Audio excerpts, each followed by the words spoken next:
বাড়িতে পড়ে আছে ৮টি সন্তানের নিথর দেহ। তাই তো কান্নায় আহাজারিতে পাগল প্রায় মা কুকুর। অসহায় হয়ে আছে আর্তনাদ।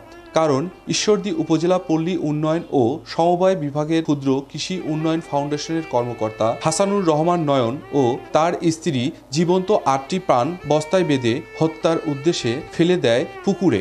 একদিন পর পাওয়া যায় মরদেহ।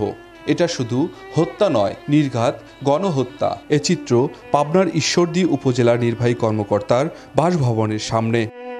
দীর্ঘদিন ধরে ঈশ্বরদী উপজেলা নির্বাহী কর্মকর্তার বাসভবনে একটি কোণায় থাকতেন এই কুকুর। কুকুরটি বিশ্বস্ত হওয়ায় মানুষজন তাকে ভালোবাসতেন।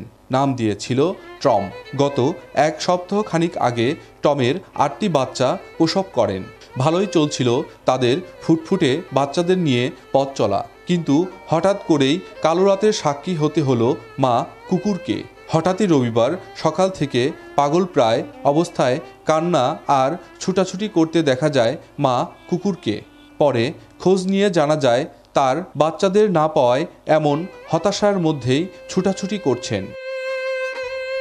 এদিকে বাচ্চাগুলো না পেয়ে খোঁজাখুঁজি শুরু করেন উপজেলা অফিসের কর্মকর্তা কর্মচারীরা। পরে জানতে পারেন উপজেলা পল্লী উন্নয়ন ও সমবায় বিভাগের ক্ষুদ্র কৃষি উন্নয়ন ফাউন্ডেশনের কর্মকর্তা ও তার স্ত্রী মিলে বস্তাবন্দি করে ৮টি কুকুরের বাচ্চাকে পুকুরের পানিতে ফেলে দেয়। দ্রুত অভিযুক্তদের বিচারের দাবি সবার। ওনার ছেলে মোটরসাইকেলের পিছনে ছিল। ওনার ছেলে বলল যে আমার আম্মু ময়লা ফেলানির ব্যাগের ভিতর করে বাইরে পুকুরে ফেলাই দিচ্ছে। এই জন্য প্রশাসনের কাছে আমাদের জোরালো দাবি থাকবে, এটাকে যেন শক্তভাবে ব্যবস্থা নেওয়া হয়। নিঃসন্দেহে এটা বলা যেতেই পারে যে অমানবিকভাবে কুকুরের বাচ্চাগুলোকে হত্যা করা হয়েছে। ব্যাগের মধ্যে মোড়ায় মুখ বন্ধ করার পরে পানিতে ফেলে হত্যা করেছে। যে এভাবে অমানবিকভাবে এই নিরীহ বাচ্চাগুলোকে হত্যা করতে পারছে, কালকে যে সে মানুষ হত্যা করবে না এমন তো বলা যায় না। জয়েন করার পরে স্যারের বাসাতে আমার ডিউটি করতে হবে। স্যারের বাসার ডিউটিতে আমি রাত্রেও মাঝে মাঝে খাবার দিতাম। তো কুকুরগুলোকে আমরা খুব ইয়েতে আছে। আমি কালকেই কুকুরটা খালি আমার কাছে ঘুরতেছে, বাংলাতে আসতেছে, আমার রুমের সামনে দেখাই ঘুরতেছে, আবার জাহাঙ্গীর ভাই বাড়িতে যাচ্ছে। তা আমি বুঝি নাই যে আসলে ঘটনা কি। তো জাহাঙ্গীর ভাই বলতে রাতে বলতেছে কি বাচ্চাগুলো কই, কুকুরের বাচ্চা পাওয়া যাচ্ছে না। তো বললাম কই, কালকে তো পৌরসভার গাড়ি আসছিল, কেউ কেউ কিন্তু পৌরসভার গাড়িতে দিয়ে দেয় নাই। তো পৌরসভার গাড়িতে ফোন দেওয়া হলো, তারা বললো না, তারা বেশি কিছু জানে না। তো রাত্রে অনেক খোঁজাখুঁজি করা হয়েছে। আর রাত্রেবেলা সারা রাত প্রায় কুকুরের মেন গেট এবং জাহাঙ্গীরের বাড়ি আর যে জায়গায় বাচ্চা দিছিল ওই জায়গা খালি দৌড়াদৌড়ি পারতেছে আর চিকার পারতেছে। আজ সকালবেলা সেলিম ভাই, জাহাঙ্গীর ভাই যা মানে তথ্য নয়ন সাহেবের বাচ্চার কাছে তথ্য অনুসারে যায় পুকুর থেকে এই কুকুরের মরা কুকুরের বাচ্চাগুলো পাচ্ছে একটা ব্যাগের মধ্যে, মানে একটা মানে বাজারের একটা ব্যাগের মধ্যে পাচ্ছে।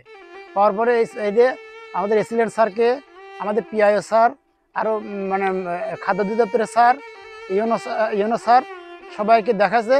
ইউনো স্যার আশ্বস্ত করছে যে এটা সুষ্ঠু বিচার ব্যবস্থা করবেন। এটা অমানবিক একটা কার্যকর একটা ঘটনা। এটা আমরা নিজের একটা বিচার চাই স্যারের কাছে। আমাদের ইউনো স্যার যেন একটা সুষ্ঠু বিচার দিলে আমরা। এদিকে নিজেকে বাঁচাতে সব দোষ স্ত্রীর উপর দিলেন অভিযুক্ত হাসানুর রহমান নয়ন। এক পর্যায়ে কথা যে আমাকে স্বীকার করতে যে গতকালকে দুপুরের দিকে নাকি ওই কাজের দিদি আসছিল, ওনাকে বলতে যে কুকুরের বাচ্চাগুলো নিয়ে বাইরে ফেলাই দেন, উনি নাকি নিজে বাইরে ফেলাই দিচ্ছে। যেটা তো জানছি আমি, এটা নিয়ে কালকে থেকে খুব ছিলাবেলা করছি কে কি করলো, কি কেন করলো এটা। এখন আমি যখন এটা যে বাসা থেকে শুনতে পারলাম, তখন আমি মর্মাহত হচ্ছে যে আমি কি বলবো, কি করবো। এ বিষয়ে অভিযুক্তদের বিরুদ্ধে প্রয়োজনীয় পদক্ষেপ নেওয়ার পাশাপাশি চিকিৎসার ব্যবস্থার কথাও জানান উপজেলা নির্বাহী কর্মকর্তা। আপনি যেটা বললেন যে আমাদের উপজেলা পরিষদের ক্যাম্পাসে গতকালকে একটা অমানবিক ঘটনা ঘটেছে। একটা কুকুরের 8টা বাচ্চাকে পানিতে ডুবে মেরে ফেলা হয়েছে। এটা আসলে দুঃখজনক ঘটনা। তো এটা যখন গতকালকে আমরা জানার পরে আমরা তাৎক্ষণিকভাবে এর জন্য যে দায়ী ব্যক্তি, একজন অফিসারের স্ত্রী, তার বিরুদ্ধে ব্যবস্থা নেওয়া বলতে আমাদের কোয়ার্টার থেকে তাকে অপসারণ করা হয়েছে এবং ক্যাম্পাস থেকেও অপসারণ করা হয়েছে তাৎক্ষণিকভাবে, এবং পরবর্তীতে অন্যান্য বিষয়গুলো আমরা দেখতেছি। আর যেহেতু কুকুরটা 8টা বাচ্চা, তার মানে যেহেতু হচ্ছে একটু অসুস্থতা দেখা যাচ্ছে, এটার জন্য আমরা লাইভ স্টক অফিসারের মাধ্যমে একটা ডাক্তারের টিম গঠন করে আমরা তার চিকিৎসার ব্যবস্থা নিচ্ছি। সোমবার দুপুরে কুকুরের বাচ্চাগুলো বাসভবনের পাশে মাটির নিচে পুঁতে রাখেন উপজেলা অফিসের কর্মচারীরা। এই ঘটনার পর থেকে জেলা জুড়ে বইছে সমালোচনার ঝড়।